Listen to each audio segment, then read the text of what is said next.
નમસ્કાર વિદ્યાર્થી મિત્રો, સારથી સપોર્ટ યુટ્યુબ ચેનલમાં આપ તમામ મિત્રોનું હાર્દિક સ્વાગત છે।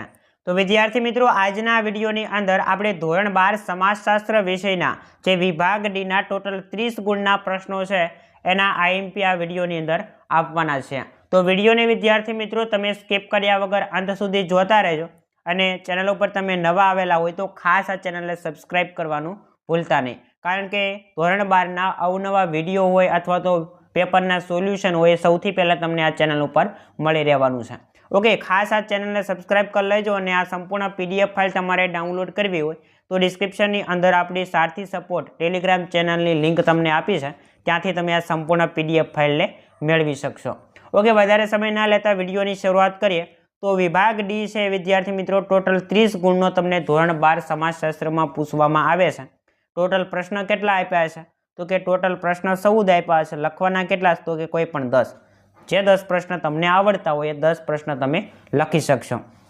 ચેપ્ટરની જો આપણે વાત કરીએ તો બધા જ ચેપ્ટરમાંથી તમને વિભાગ ડી છે પૂછાય છે, 1 2 3 4 5 6 7 8 9 અને 10, જેમાં પહેલું ચેપ્ટર, ત્રીજું, ચોથું અને નવમું આ 4 પ્રકરણ એવા છે કે જેમાંથી છે તમને 2 પ્રશ્ન પૂછવામાં આવે છે, 1 3 4 અને 9, જેમાંથી 2 પ્રશ્નો છે તમને પૂછવામાં આવે છે।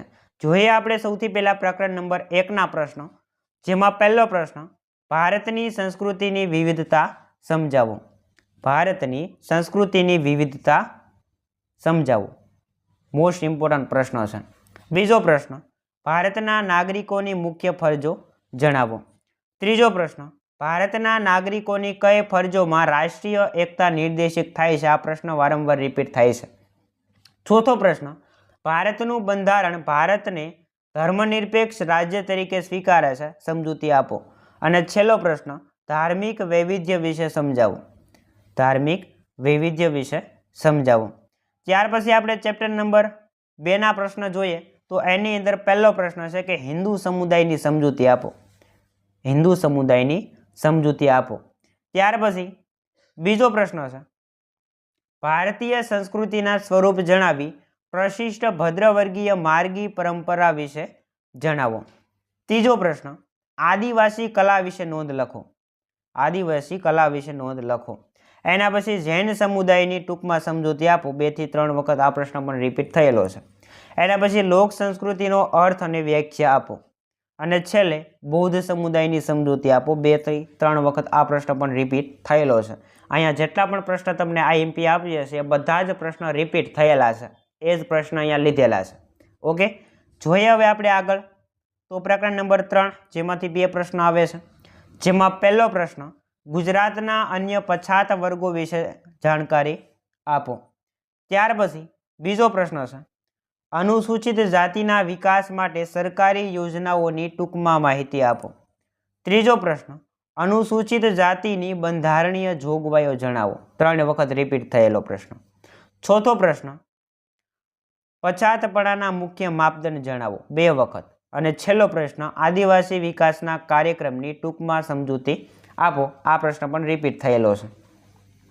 હવે આપણે પ્રકરણ નંબર 4ના પ્રશ્ન જોઈએ તો એમાં પહેલો પ્રશ્ન, સ્ત્રીઓને રક્ષણ પૂરું પાડતા કાયદાઓની જાણકારી આપો, 3 વખત રિપીટ થયેલો પ્રશ્ન છે। મહિલા સશક્તિકરણના લક્ષણો જણાવો। ત્યાર પછી સ્ત્રીઓના બંધારણીય અધિકારો જણાવો, આ પણ મોસ્ટ ઇમ્પોર્ટન્ટ પ્રશ્ન છે। ચોથો પ્રશ્ન, ગુજરાતમાં મહિલાઓ માટેની યોજનાઓની જાણકારી આપી આરોગ્યલક્ષી યોજનાઓ વિશે જણાવો। અને છેલ્લે તમને 5 નંબરનો પ્રશ્ન પૂછ્યો છે કે સ્ત્રી સશક્તિકરણના લક્ષણો જણાવો, આ પણ મોસ્ટ ઇમ્પોર્ટન્ટ પ્રશ્ન છે। હવે વિદ્યાર્થી મિત્રો આપણે જોઈએ પ્રકરણ નંબર 5ના આઈએમપી પ્રશ્નો, તો એની અંદર પહેલો પ્રશ્ન આપ્યો છે કે ઉદારીકરણના લાભો જણાવો। બીજો પ્રશ્ન છે, સંસ્કૃતિકરણનો અર્થ આપી વ્યાખ્યા આપો। ત્રીજો પ્રશ્ન મોસ્ટ ઇમ્પોર્ટન્ટ, સંસ્કૃતિકરણના પાસા ટૂંકમાં સમજાવો।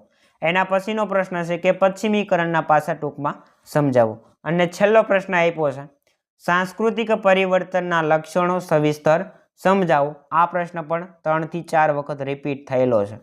અને પહેલો પ્રશ્ન ઉદારીકરણના લાભો, એ પણ 3 થી 4 વખત રિપીટ થયેલો પ્રશ્ન છે, એટલે ખાસ પહેલો અને 5મો જે પ્રશ્ન છે એ ધ્યાનમાં રાખજો।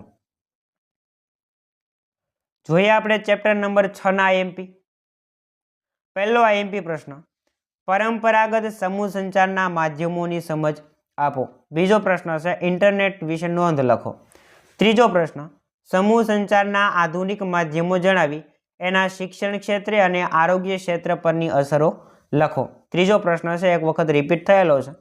ત્યાર પછી કોમ્પ્યુટર વિશે નોંધ લખો, એ 3 વખત રિપીટ.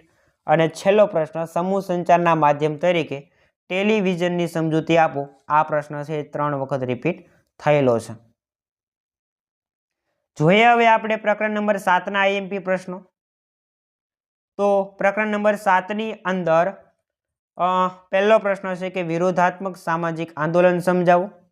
બીજો પ્રશ્ન, સ્વચ્છતા અભિયાન વિગતે સમજાવો. અત્યાર સુધીમાં 5 વખત રિપીટ થયેલો પ્રશ્ન છે, વારંવાર રિપીટ થાય છે આ પ્રશ્ન કે સ્વચ્છતા અભિયાન વિગતે સમજાવો. ત્રીજો પ્રશ્ન, સુધારાવાદી સામાજિક આંદોલન અને ક્રાંતિકારી સામાજિક આંદોલન તફાવત આપો. ત્યાર પછી સામાજિક આંદોલનની અસરો જણાવો.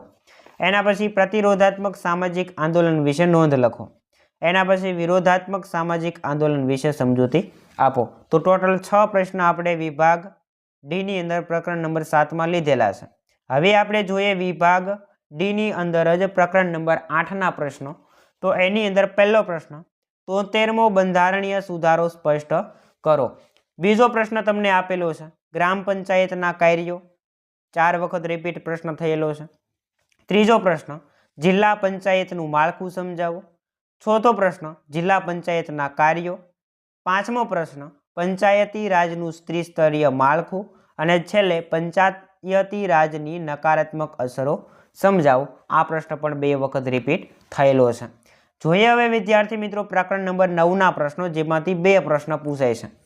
ટૂંક નોંધ છે બોસ્ટલ શાળાઓ, ટૂંક નોંધ છે બાળ અદાલત, ટૂંક નોંધ છે યુવા અજંપો, ટૂંક નોંધ છે પ્રોબેશન. 4 તો માત્ર ટૂંક નોંધ જ છે.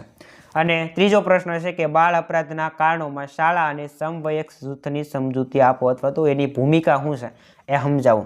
તો ખાસ પહેલો અને 5મો જે આ પ્રશ્ન છે એના ઉપર તમારે વધારે ફોકસ કરવાનું છે, કારણ કે એ પ્રશ્ન વધારે રિપીટ થાય છે.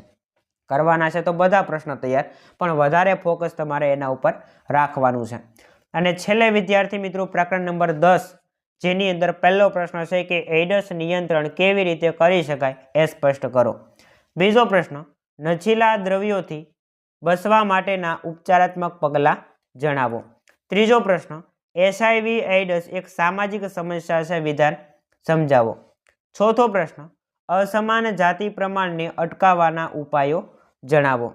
પાંચમો પ્રશ્ન, એઇડ્સ કેવી રીતે ફેલાય છે અને કેવી રીતે ફેલાતો નથી એ સમજાવો. અને છેલ્લે સામાજિક સમસ્યાના લક્ષણો જણાવો. ટોટલ 6 પ્રશ્ન તમને આપેલા છે, જેમાં પહેલો, બીજો અને ચોથો આ 3 પ્રશ્ન એવા છે જે વારંવાર રિપીટ થાય છે અને મોસ્ટ ઇમ્પોર્ટન્ટ છે. તો ખાસ તમારે પહેલાં એના ઉપર વધારે ફોકસ કરવાનું છે.